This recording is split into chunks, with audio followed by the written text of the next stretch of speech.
Man About the House has conquered millions of viewers with its hearty laughs.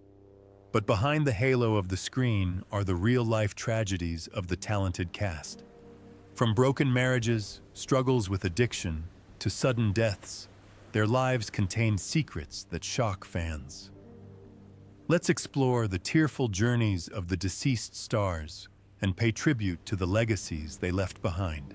Let's get started. Utha Joyce as Mildred Roper. Utha Joyce, full name Utha Joyce Needham, was born on 20 August 1927 and played the sharp-witted and ambitious Mildred Roper in the sitcom Man About the House, 1973 to 1976, when she was 46. The role established Joyce as a British television icon with her wry and sophisticated sense of humor alongside Brian Murphy. Not stopping there, she continued to bring Mildred back in the spin-off, George and Mildred, 1976-1979, conquering the audience with the image of a wife who always aspired to rise up. However, behind the halo, Utha Joyce's life was full of pain and tension. Growing up in an artistic family, she was judged by her parents as untalented, forcing her to bravely overcome their contempt to pursue an acting career. A seemingly peaceful marriage to actor Glyn Edwards quickly collapsed, plunging Joyce into a period of depression and loneliness that added to her stress. The insecurity of being forever associated with the image of Mildred, combined with the constant public scrutiny, drove her into despair, while her passion for acting remained, flaring up in a gruesome villain role in Fanatic, 1965, and in tragic shades in Our Mother's House, 1967. As the years passed, the fear of unemployment and the feeling of being stuck in a certain role drove Joyce deeper into alcoholism, with reports revealing that she drank up to half a bottle of brandy a day for decades. The failed relationships that followed her divorce only exacerbated her depression, until she herself became a victim of the beloved, hopeless Mildred. She believed that each role would be her last, and the anxiety tormented her, leading to countless nights of drinking and facing the darkness alone. By the summer of 1980, after completing the film adaptation of George and Mildred, Joyce's health had collapsed. Her liver was severely damaged. Her lungs and heart were failing, leading to acute liver failure, and she died just 4 days after her 53rd birthday. She was cremated at Golders Green Crematorium, her ashes scattered among crocuses, bringing a tragic end to her life. Joyce left behind an estimated net worth of around $500,000, a modest sum considering her extraordinary talent. Brian Murphy as George Roper. Brian Trevor.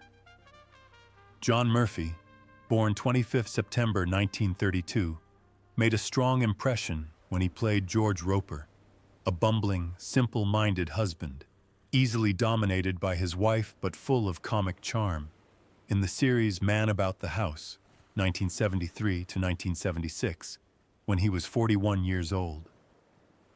With his natural, approachable acting style, he made George a part of British television history. Brian then went on to play George in the spin-off George and Mildred, which entertained audiences for years. However, alongside the laughs on screen, his life was filled with unspoken worries and losses.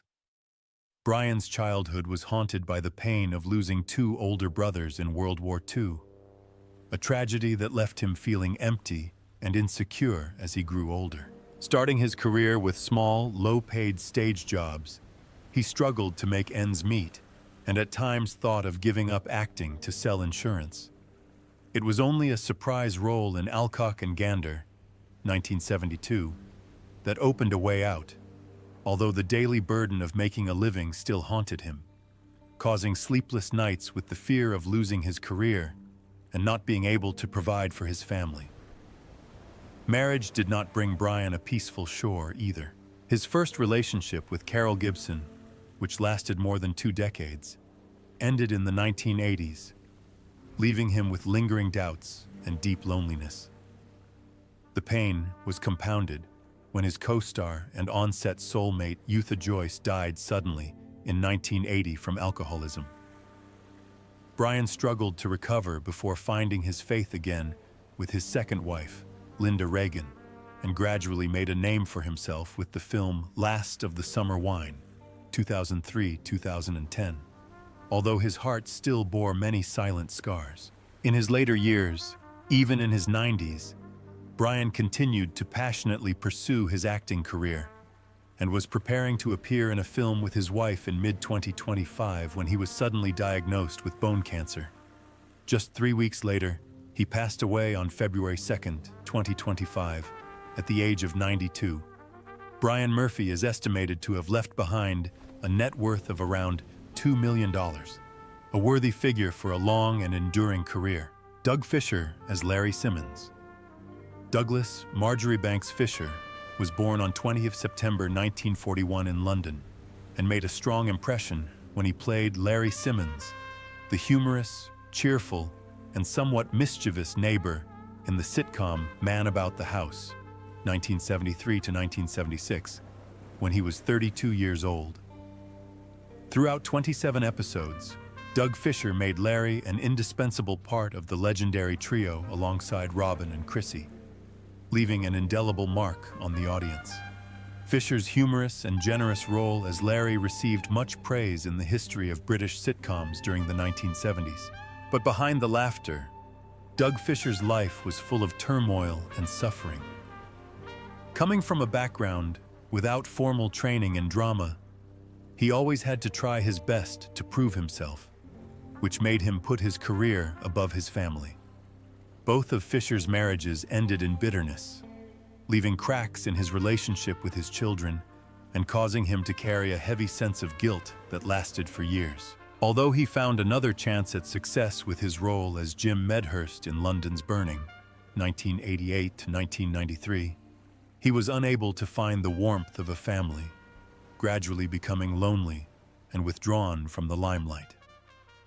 The heavy workload and the haunting memories of his failed marriages took their toll on Fisher's health, causing his heart to weaken severely. In his later years, although he continued to take on supporting roles in television series such as Jonathan Creek, 1997, he always seemed tired and cynical, no longer believing in personal happiness. He once said that the spotlight was only temporary, but that loneliness was what really stuck with him. On July 9, 2000, Doug Fisher died of a heart attack at the age of 58, ending a life full of ups and downs. His estimated net worth at the time of his death was only about $300,000, a modest figure compared to the beloved roles he played. Dennis Waterman as Frank Wasserman. Dennis Waterman, born 24th of February 1948, made his mark even with his brief guest appearance as Frank Wasserman in the 1974 episode Did You Ever Meet Rommel of Man About the House, when he was 26 years old. He appeared in the series after being famous for his powerful heroic roles in The Sweeney and Minder, where he also performed the theme songs, becoming a pop culture icon. Waterman's powerfully charismatic image has resonated with generations of British audiences for decades, but outside the spotlight, Dennis's life was turbulent.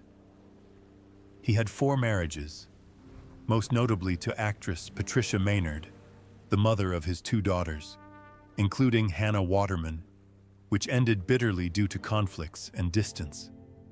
His relationship with his children also became strained, as Waterman devoted almost all of his energy to his career, neglecting his family and leaving behind wounds that were difficult to heal. His subsequent marriage to Rula Lenska collapsed amid allegations of violence and public scandal. Alongside his successful career, Dennis struggled with alcoholism, which led to a driving ban and a reputation as a rebellious, unruly artist. The pressures of fame, failed marriages, and constant drinking dragged him into scandal, although he managed to bounce back and shine with new tricks from 2003 to 2014. These efforts demonstrated his extraordinary endurance, but they could not erase the series of controversies that followed him throughout his career. Dennis Waterman died of lung cancer on May 8, 2022, in Spain, at the age of 74. His net worth is estimated at $5 million, worthy of more than 60 years of dedication to the arts. Daphne Oxenford, as Chrissy's mother, Daphne Margaret de Gravel Oxenford, was born on 31st October in North Finchley, and made her small screen debut as Chrissy's mother, Mrs. Plummer, in the 1973 sitcom Man About the House, aged 54. Although she only appeared in 3 episodes, the role left its mark as a strong, somewhat stern but loving mother. Daphne's voice became very familiar to audiences on the radio show Listen with Mother, and now continues to conquer television audiences with her natural, subtle acting. However, her personal life was still filled with lingering pain. As a young woman, Daphne lost her first love in a tragic car accident, leaving a void that could never be filled. Although she later married and had 2 daughters, the pain of that loss haunted her for decades, causing Daphne to often keep an emotional distance from those around her. Afraid that she would suffer again, she found solace in art, devoting decades of her life to the BBC and the theater, but rarely spoke openly about her trauma. In her later years, Daphne faced loneliness when her husband, David Marshall, died in 2003, after more than half a century of marriage. She moved into Denville Hall, a nursing home for artists, where her health gradually declined due to age and chronic illness. Despite this, she still tries to keep in touch with her former colleagues, occasionally reading books and reminiscing about her glory days on Coronation Street or The Children of Green Knowe, works that earned her great respect from audiences. Daphne Oxenford died of natural causes on December 21, 2012, at the age of 93.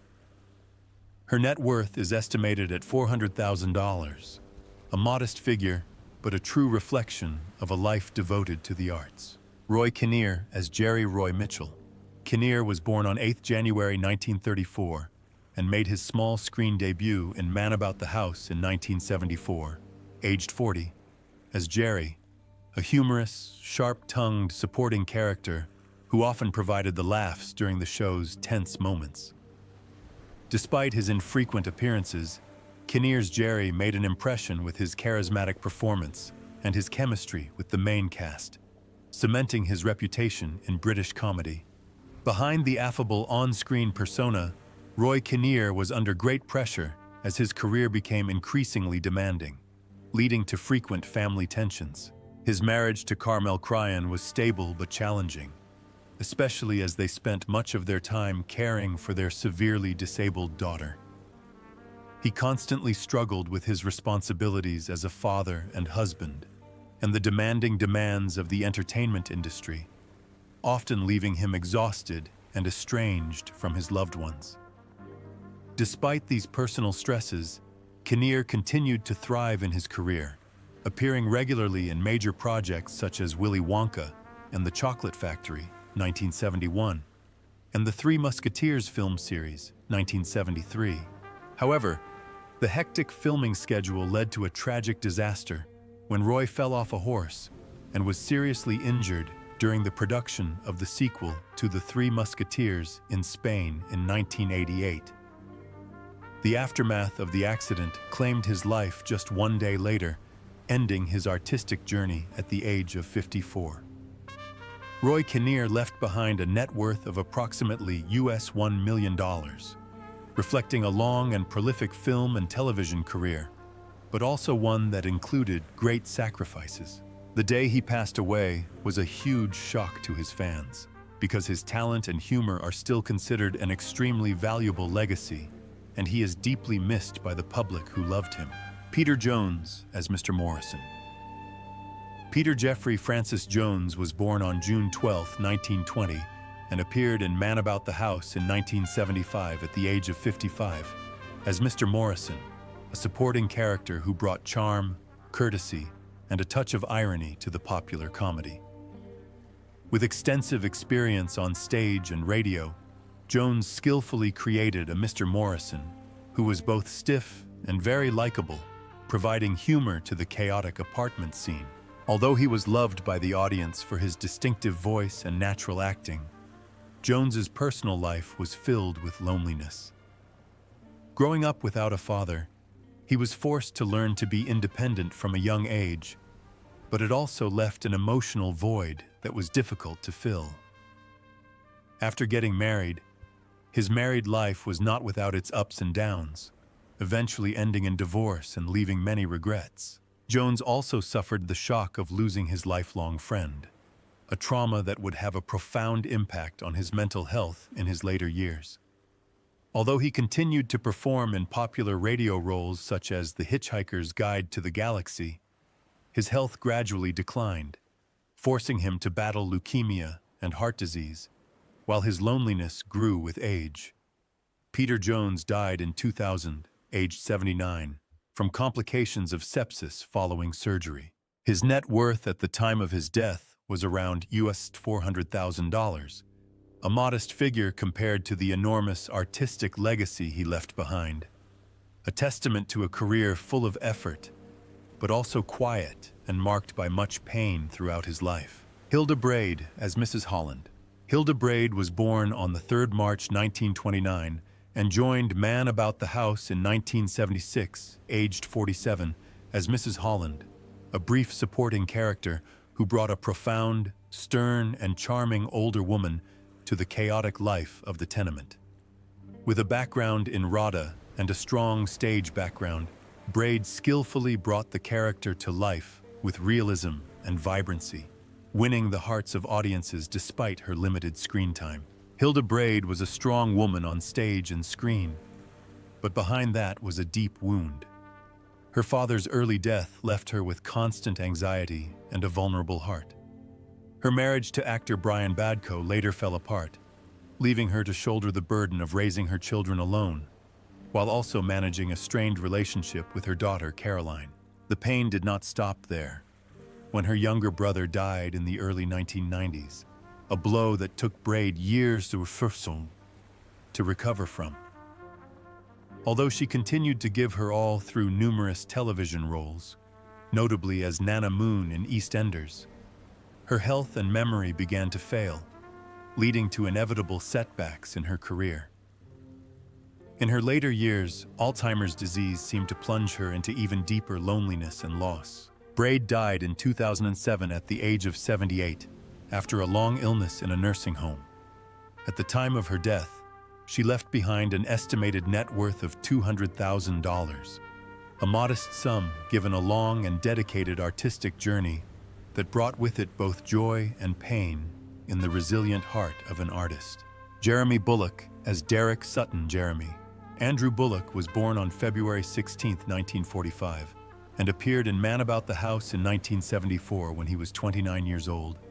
As Derek Sutton, a gentle and polite supporting character who added a touch of gentleness to the lively atmosphere of the sitcom. Although it was only a brief role, Bullock left an impression with his charm and acting skills before becoming internationally famous as Boba Fett in Star Wars. In his personal life, Bullock carried deep emotional wounds that were difficult to heal. His first marriage fell apart, leaving him feeling empty, while the sudden death of his brother brought on a deep sense of sadness and guilt. Behind his friendly public smile, Bullock was torn between his career and personal loss, especially being separated from his son during the breakup. After the huge success of The Empire Strikes Back and Return of the Jedi, Bullock continued to take on smaller projects such as Robin of Sherwood, maintaining his passion for acting, but his health began to fail. He later struggled with Parkinson's disease, which caused tremors and gradually stripped him of his independence. A severe challenge for someone who once prided himself on his strong on-screen persona. The pressure to maintain the Boba Fett image for fans only added to his stress. Jeremy Bullock passed away on December 17, 2020, at the age of 75 on the morning of the Star Wars community around the world. He leaves behind an estimated net worth of $2 million, the result of a 6-decade career filled with ups and downs and dedication. Duncan Lamont. As Dr. MacLeod Duncan William Ferguson, Lamont was born on June 17, 1918. He first appeared in Man About the House in 1973, at the age of 55, as Dr. MacLeod, a sharp-witted but compassionate doctor who brought some quiet and human moments to this comedy. Although his appearance was brief, Dr. MacLeod left an impression on the audience thanks to the calm, profound character that Lamont skillfully portrayed. Behind the scenes, Duncan Lamont had to face a lot of pain. 2 failed marriages, both of which ended in tension and distance, left him with little faith in family happiness. His relationship with Alexander was also severely affected when his only son fell into drug addiction, leaving a void and a sense of helplessness that Lamont never quite got over. Those psychological wounds haunted him for years, gradually weakening his health, especially as his heart problems continued to recur. Although he continued to work on film and stage, Lamont became increasingly exhausted both mentally and physically. His sudden death from a heart attack in 1978 brought an end to a brilliant but lonely career. Duncan Lamont's net worth at the time of his death was estimated at $200,000, a modest sum considering his fame and contributions. The figure is a sad reminder that despite his heights, he could not buy peace of mind, leaving behind a remarkable cinematic legacy, but also one filled with lingering regret and grief. Bella Emberg as traffic cop. Bella Emberg, born Sybil Dyke on September 16, 1937, and appearing in Man About the House in 1974 at the age of 37, played the traffic cop, a small role that still brought laughter and charm to the audience. In the series, Emberg's traffic cop was a strict, law-abiding character, but still full of humor, adding to the show's characteristically light-hearted tone. In real life, Bella Emberg has had her fair share of heartache. She has had multiple failed relationships, never married, and has suffered from a persistent loneliness that she rarely shares publicly. With no formal acting training, Emberg struggled to prove her worth in a cutthroat industry, constantly having to prove herself worthy of roles.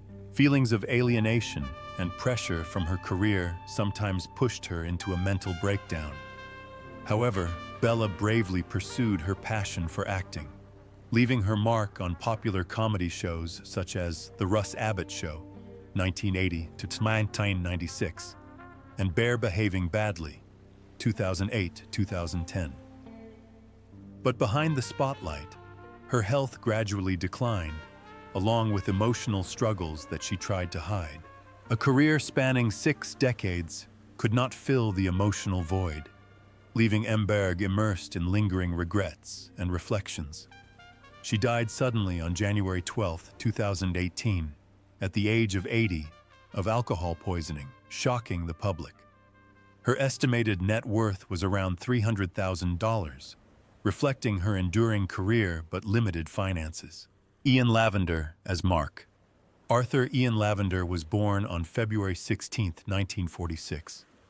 He had a memorable role in Man About the House in 1974 when he was only 28 years old. In this episode, he plays Mark, an ambitious young actor, somewhat arrogant and obsessed with building his own image, bringing humor and satire to the already noisy and complicated life of the apartment complex. The character Mark cleverly reflects the artistic illusions of the youth of that time through Lavender's natural and sharp acting. Besides the halo, Lavender also experienced persistent difficulties in her career. Despite being the golden boy of his father's army, he struggled with low self-esteem when his later roles failed to achieve the same success. Years of trying to find his place in a cutthroat industry left him exhausted and insecure, leaving Lavender constantly struggling to maintain faith in his talent. Outside of the pressures of work, Lavender's personal life was relatively uneventful, but not without its scars. 2 marriages, one in divorce, one ultimately happy, along with fatherhood, forced him to learn to balance fame and family obligations. He also battled bladder cancer and a heart attack, which made Lavender appreciate the years he was able to stand on stage and connect with audiences. Ian Lavender passed away on February 2, 2024, at the age of 77, reportedly from natural causes. His estimated net worth at the time was around $1 million, reflecting a long and dedicated career, although he was never truly wealthy.